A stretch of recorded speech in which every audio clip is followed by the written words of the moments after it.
Selamat datang kembali di channel Pegawai Jalanan.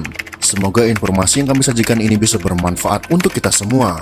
Silahkan kalian simak video ini agar kalian bisa menangkap informasi yang kami sajikan.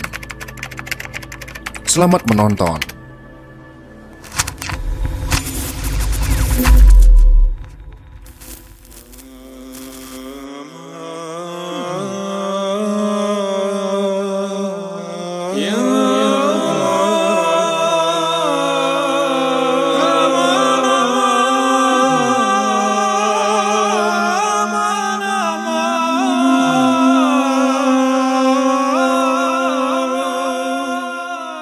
Pernahkah dalam pikiran kita terlintas, mengapa mayoritas penduduk Nusantara memeluk agama Islam? Kita sedang tidak berbicara pada entitas negara, akan tetapi penduduk yang menempati Kepulauan Nusantara dari Semenanjung Malaya, Sumatera, Jawa, Kalimantan, Sulawesi, Kepulauan Filipina bagian selatan, dan pulau-pulau yang tidak dapat disebutkan satu persatu di sekitarnya. Benarkah sembahyang leluhur Nusantara mirip sholat dalam agama Islam? Apa sebab Islam disebut sebagai rahmat bagi seluruh alam? Benarkah apa yang sering kita dengar bahwa seluruh nabi dan rasul sejatinya adalah muslim? Jika memang demikian, dapatkah kita menganggap bahwa Islam di sini berbeda dengan Islam di sana, sehingga Islam seolah kehilangan universalitasnya?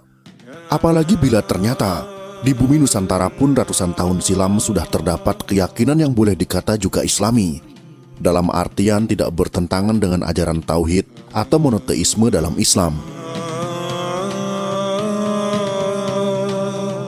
Hasil kajian pustaka oleh para ahli sejarah menyebutkan bahwa sebagaimana keyakinan dalam Islam, di Nusantara khususnya Tanah Jawa, sejak ratusan tahun silam sudah dianut satu keyakinan bercorak monoteis, yakni kepercayaan akan keberadaan suatu entitas tunggal, tak kasat mata, namun memiliki kekuatan adikodrati terhadap kehidupan dunia.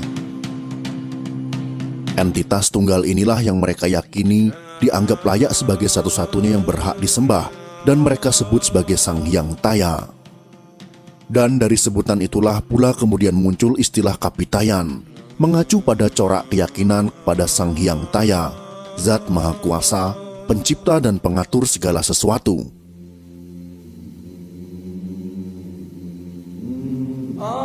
Sang Hyang Taya adalah sumber segala kejadian yang tak bisa dilihat dengan mata, tak bisa didengar dengan telinga, tak bisa diraba dengan tangan, tak bisa dibayang-bayangkan, tak bisa dipikirkan, tak bisa dibanding-bandingkan dengan sesuatu.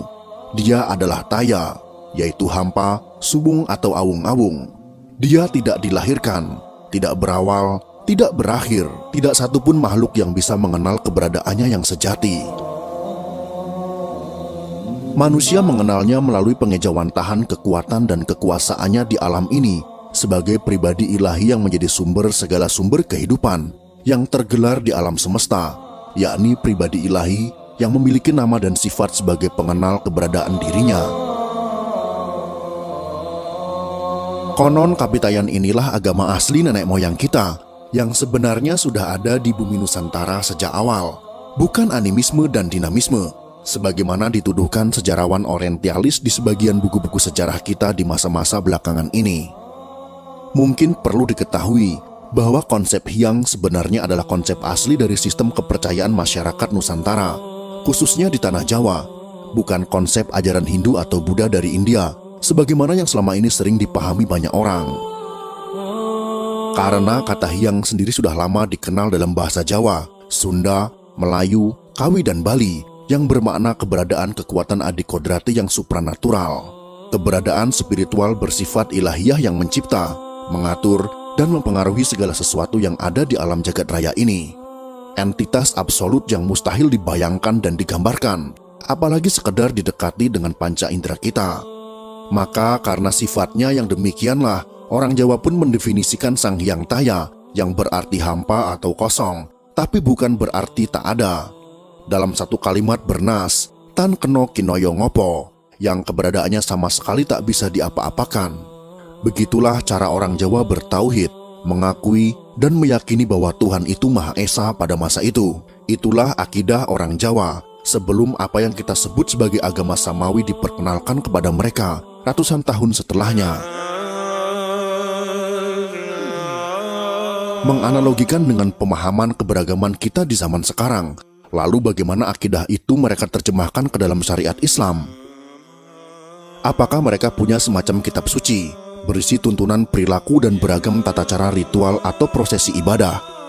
Bukankah orang Jawa juga dikenal berpemahaman bahwa keyakinan yang dianut tak patut hanya berhenti pada keyakinan, apalagi hanya untuk bahan perdebatan semata, melainkan harus mengejawantah dalam tingkah laku dalam kehidupan keseharian mereka.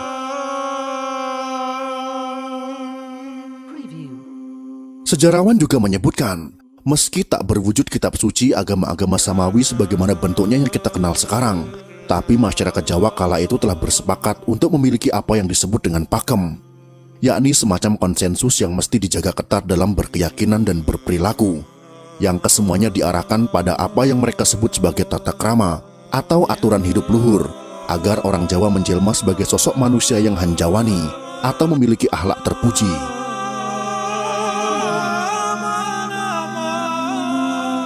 Tata krama dengan pakem yang terjaga ketat itulah yang dapat dianggap sebagai kitab suci keyakinan Kapitayan, yang juga mengatur muamalah orang Jawa dalam bermasyarakat, bukan saja dalam melaksanakan sejumlah laku atau ibadah yang bertumpu pada prinsip keseimbangan kosmos sesuai dengan tingkat pemahaman mereka. Maka dari itu, sebagaimana dalam Islam dikenal beragam tingkatan ibadah seperti syariat, thariqat, hakikat, dan ma'rifat, maka di kalangan Kapitayan pun sudah dikenal adanya praktik-praktik laku yang berbeda antara masyarakat awam dan kalangan di atas awam dalam berhubungan dengan Sang Hyang Tunggal yang Maha Gaib.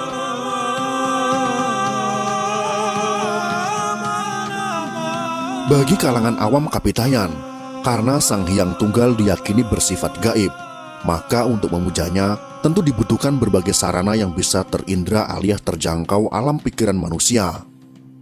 Itulah sebabnya kalangan ini berkeyakinan bahwa kekuatan gaib dari pribadi tunggal Sang Hyang Taya sejatinya mempribadi dalam nama dan sifat yang disebut Tu atau To, yang bermakna daya gaib yang bersifat adikodrati. Dengan pemahaman itulah mereka juga yakin bahwa Tu atau To itu tersembunyi di dalam segala sesuatu yang memiliki nama Tu atau To. Oleh karena itu, tak heran bila pengikut ajaran Kapitayan pun meyakini adanya kekuatan gaib pada benda-benda yang namanya mengandung unsur Tu atau To, seperti watu, tugu, tulang, tumbak, tunggak, tulup, turumbuhan, untu, pintu, tutut, topeng, tosan, topong, toparem, towok, toya, dan sebagainya. Maka dalam melakukan bakti pamujan kepada Sang Hyang Taya, mereka pun biasanya menyediakan sesajen berupa tumpeng, tumbal, tumbu, tukung, dan lain sebagainya, yang kesemuanya dianggap memiliki kekuatan magis.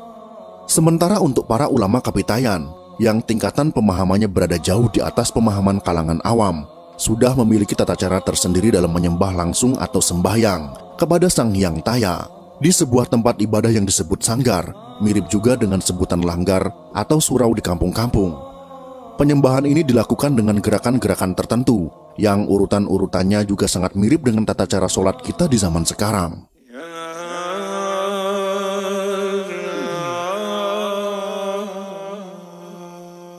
Pertama seperti takbiratul ihram, sambil menghadap tutuk atau lubang di dinding sebagai lambang kehampaan, mirip pengimaman masjid atau musola sekarang. Ulama Kapitayan melakukan tulajek atau berdiri tegak, sambil mengangkat kedua tangan dengan maksud menghadirkan Sang Hyang Taya di dalam tutut atau hati. Setelah dirasa Sang Hyang Taya sudah bersemayam di dalam hati, langkah selanjutnya adalah tangan diturunkan. Setelah tulajek dirasa cukup, gerakan dilanjutkan ke posisi tubuh tungkul atau membungkuk dengan wajah menghadap ke tanah, persis seperti posisi ruku dalam sholat. Setelah itu, gerakan dilanjutkan lagi dengan posisi tulumpak, duduk bersimpuh dengan kedua tumit diduduki, mirip duduk iftiros, sampai kemudian beranjak ke posisi terakhir yang disebut tondem atau bersujud dengan menempelkan dahi di atas tanah. Sampai di sini muncul pertanyaan, mengapa tata cara ibadah Kapitayan ini sangat mirip dengan tata cara sholat kita dalam Islam? Benarkah nenek moyang kaum pribumi Nusantara lama merupakan anak keturunan Nabi Sis dan Nabi Nuh alaihissalam? sebagaimana dinyatakan sebagian kalangan peneliti sejarah. Dapatkah hal ini dianggap sebagai bukti pendukung dan jawaban atas pertanyaan di awal video ini, bahwa seluruh nabi dan rasul, tak terkecuali Nabi Sis dan Nabi Nuh alaihissalam, sejatinya adalah Muslim? Dan ternyata semua keterangan tersebut sejalan dengan fakta yang ada saat ini, bahwa mayoritas penduduk rumpun Melayu atau Nusantara memeluk Islam sebagai agama yang mereka yakini. Karena antara kepercayaan lama nenek moyang mereka dan Islam sangat memiliki kemiripan, terutama dalam hal ketuhanan. Dari keadaan tersebut, tentulah membuat Islam mudah diterima oleh penduduk Nusantara, karena mempunyai konsep yang sangat mirip. Semoga sekelumit informasi ini bisa menambah wawasan dan bermanfaat untuk kita semua. Jika kalian suka dengan video ini, silakan berikan jempol ke atas. Dan jika kalian menganggap video ini bermanfaat, maka bagikanlah untuk teman-teman Anda yang lain. Terima kasih sudah menonton.